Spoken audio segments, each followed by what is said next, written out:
Good morning, happy Friday. We're gonna put some socks on because finally it's a little chilly today. We had a heat wave and it's been like 95 to 100 degrees the past couple of days. It's finally back to normal, and as you might be able to tell from how dark it is in here, it's like overcast and rainy today. Finally! I was not having a good time in the heat. This floor doesn't have AC. My bedroom floor doesn't have AC. The top two do, but on those hot days, I have no idea what the temperature was in here on the lower levels, at least 80 degrees. Even the floors that had AC, I could not get below 77. It was just so fucking hot. Anyway, we are up bright and early.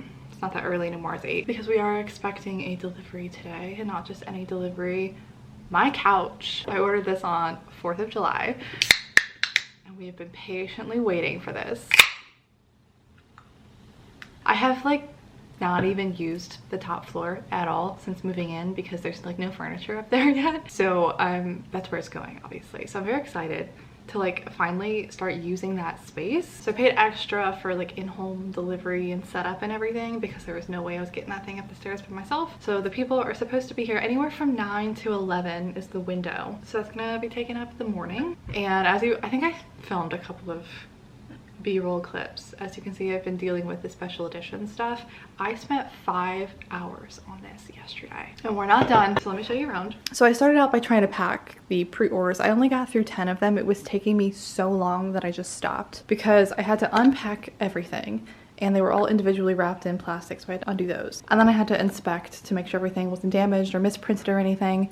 These are the ones that are not. These are the perfect condition ones, and then obviously the ones that are packed. And it kept slowing me down because I would start to pack a new order, undo a book, realize it was damaged or something, have to get another one. So I would go through like 10 to 15 books trying to find a perfect condition one before I could pack the next order. So I was like, we just need to stop and just go through and inspect all of them first. So I'm gonna go through these piles again. I'm trying to figure out, I feel bad asking for a refund on this many, and by the time after going through like over 100 books and inspecting them, I was starting to go cross-eyed at the end. So I'm gonna go through and inspect them all that I think are damaged or misprinted to determine how many are so bad that I'm gonna reach out and complain about them, take pictures of the things and stuff. I ordered these from 48 Hour Books. This is my first time ordering from them, so I don't really know how they're going to resolve this issue. In the past, I've always ordered from KDP Amazon or Ingram Spark, and both of them have always been really good about giving me refunds. With this, because this is not a print-on-demand kind of company, you have to order in bulk.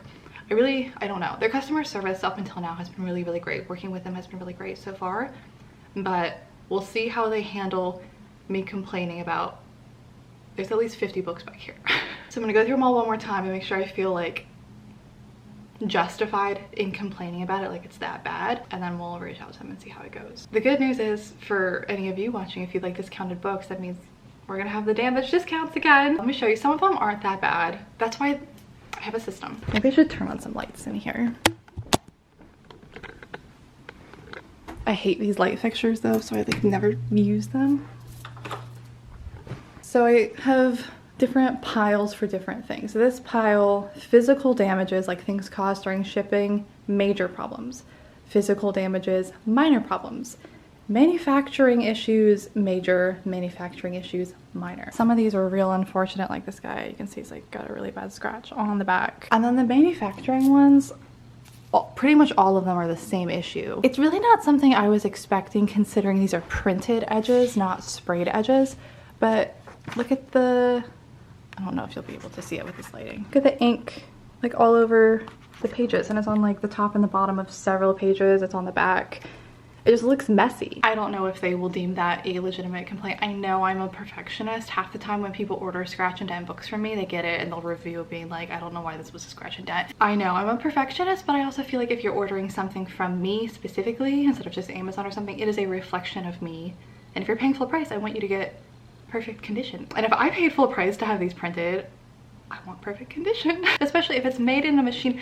The thing is, I have a personal connection with this because 2 years ago I made sprayed edges books by hand. I was spray painting them by hand, and if I was able to make it less messy than that myself with a spray paint bottle, like, your really expensive machinery should be doing better than that, right? My mom is coming to visit. She's getting here tomorrow as well, so we've got the couch delivery. I'm gonna try and wrap this up and then clean and get ready for my mom to be here. I also have a bunch of videos still needed to do this month. My hope was to do them before she gets here. It might not work because she's going to be here for a little bit, and then I'm flying back with her and I'm going home to visit my family for a bit, and then I'm not going to be home until like last few days of the month. So things are just about to get a little bit busy. The good news is I do have enough perfect condition ones to fulfill all of my pre-orders, so we're not in a lurch or anything, so this is good. I won't have many left over after the pre-orders though, so if you wanted a perfect condition copy, they're apparently a dying breed. I would also just like to point out this was 500 pounds of books that I lugged down here all by myself. Dean would like everyone to see his new cat bed. This is all for me, right? So obviously the new couch is here. I haven't figured out how I'm gonna put it. It's so big. I was debating between this one and like a bigger size one. I was worried this was gonna be too small. I don't think we could have done bigger. So I'll tweak like how it's laid out and everything. We'll figure it out. These are actually all separate pieces, and then these are the ways that you can connect them. So you can arrange it whatever way you want. I could even just split it off and make it 2 separate couches. I could take this side and stick it in the middle so it's one long couch with an ottoman, or I could put that on this side. So I can tweak it. And I debated so much on the color. I got all these fabric swatches. I went in person to the store to look at them. I'm so happy with the color. Obviously the table's not gonna stay there. I just was using it because I was eating lunch. Yeah, super happy. It took a little over a month to get here, but they're like custom made depending on what arrangement you want, like what combination of pieces you want and the fabric. This and my yellow chair. This is the color scheme of this room. It's gonna start coming together now. Now I've been doing some research trying to figure out what TV to get in here. I don't know what size I need. It's gonna go over here. Probably. I don't know the first thing about buying a TV.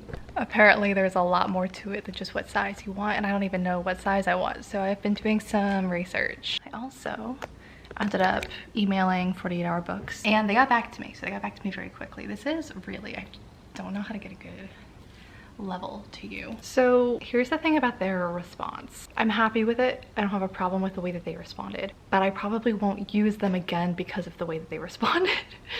Does that make sense? So I ended up, I can't remember exactly the number I complained about. It was over 72 books. And I also shipped some stuff directly to Chicago for Book Harvest. So like I can't even see some of the books. So I'm like, here's hoping those ones aren't damaged. So they got back to me and they offered to reprint those 72 and ship them to me and give me a return label. So I would have to return all 72 of them to them.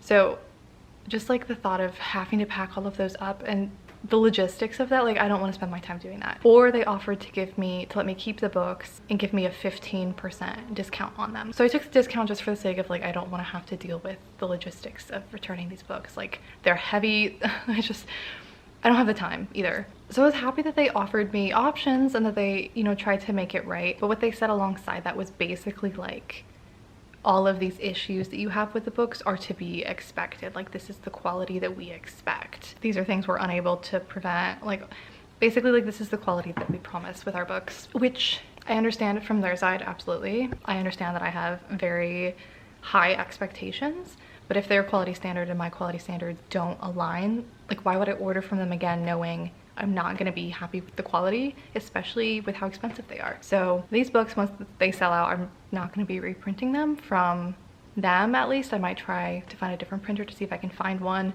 that better aligns with my quality standards, or at least is cheaper if I'm gonna get this quality, because these are expensive to print. And to tell me that like you can't avoid having the ink smeared all over the pages or that damages are just to be expected and you would see those in any bookstore. I didn't love that response. I don't know how to phrase this. Like I'm fine with the response. Like this is a satisfactory resolution to this, but I don't think I would work with them again because of this. You know, I also noticed that, so you had to like prepay for shipping and stuff, and then they tell you after they shipped how much it cost to ship, and it was like $200 or $300 cheaper than what I paid. So now I have this like negative balance sitting in my account saying I have paid too much. So I'm waiting to see if they're gonna refund me the several $100s that I paid too much for these books. I emailed her about that. She ignored it in my first email when I asked about it, so I asked her again. So we'll see, we'll see. I have something to add because I don't feel like I explained what I was saying earlier. Well, I'm not upset about the resolution offered because typically Amazon will just like refund the books completely and not require a return, because Amazon is a huge company and they do that because that's easier for them than having to deal with this, and they'll just eat the cost because books in general are a loss lead for Amazon, so they don't care and they can take the hit easily. Smaller companies can't do that.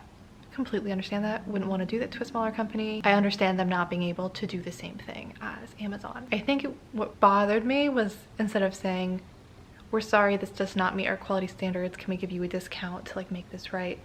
They said, we're sorry you're not happy, but these are our quality standards, but here's a discount to keep you happy.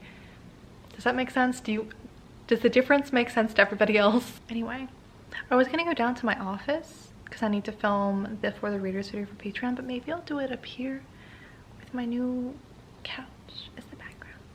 Is he not just the cutest thing?